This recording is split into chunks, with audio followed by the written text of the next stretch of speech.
I'm John Mustin. I'm a commander in the United States Navy Reserve.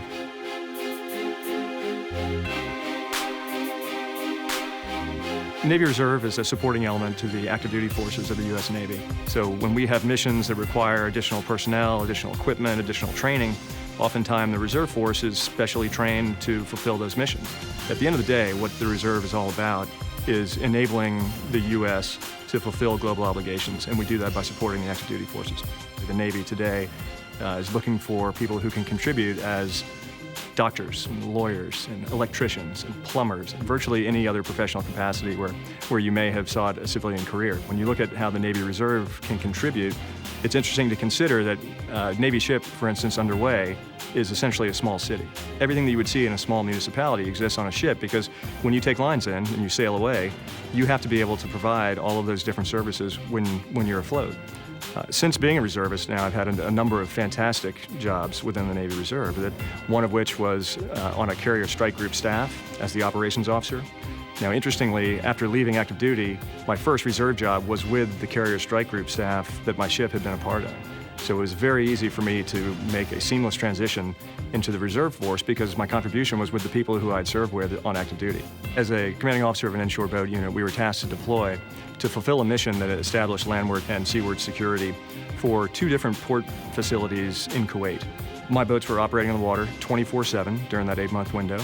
We had a 100% mission success rate. We knew that our mission requirements were going to require us to deal with weapons. So we repeatedly drove home the notion that we were going to train, and we were going to train again, and we were going to continue to train to ensure that people were the most proficient operating those weapons, operating those radios, and operating the tactics that were required to fulfill the mission. We wanted to establish a new level of proficiency for every unit that would follow after us, and they did it. You know, I really enjoyed every minute that I served on active duty, the interaction with the people who were fantastic, and the experiences, which are unlike anything that you could do in the civilian world. I also knew, though, that I wanted to challenge myself in a way that shifted my focus to tackle things like client satisfaction and business profitability. Thanks to the flexibility of the U.S. Navy Reserve, I'm able to maintain a balance. You know, I really feel like I'm very fortunate because I've got the best of both worlds.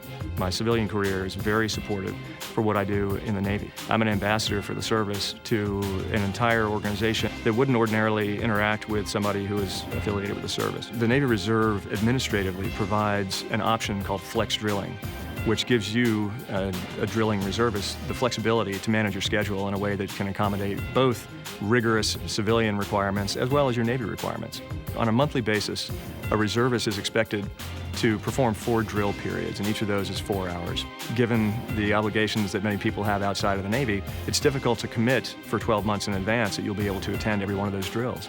So flex drilling, as the name implies, gives you the opportunity to manage your schedule so that you can still accomplish the drill requirements that you have, but do it in accordance with a calendar that works for both the Navy and your civilian career. Another way that you can deploy as an individual augmentee, what we call an IA. An individual augmentee is answering a request for forces that typically require a single individual to fulfill a single mission. I was immersed in the culture of the Navy at a very early age.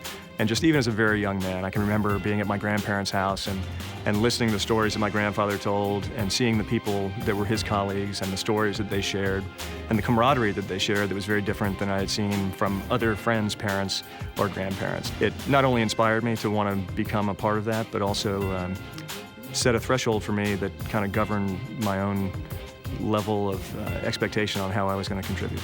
If I was addressing a young man or a young woman who was considering joining the Navy Reserve, my advice to them is do it, but do it with a commitment that says that you're prepared to do what's required to be the absolute best. So much of what I am today is a result of the training and the experiences that I gained in the Navy, that spending 11 years on active duty and now another 7 years in the U.S. Navy Reserve, I feel like I'm extremely well balanced and able to apply all the leadership lessons and all the experiences that I gathered traveling around the world, leading men and women. The way that you manage people and the way that you manage a business is very consistent. And those lessons learned early on as a young man in the U.S. Navy have definitely made me a more successful and more capable business leader.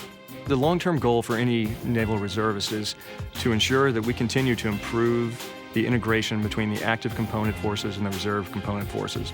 Ultimately, we're all tasked with making the U.S. Navy more powerful, more flexible, and more capable. I'm John Mustin. I'm a commander in the United States Navy Reserve.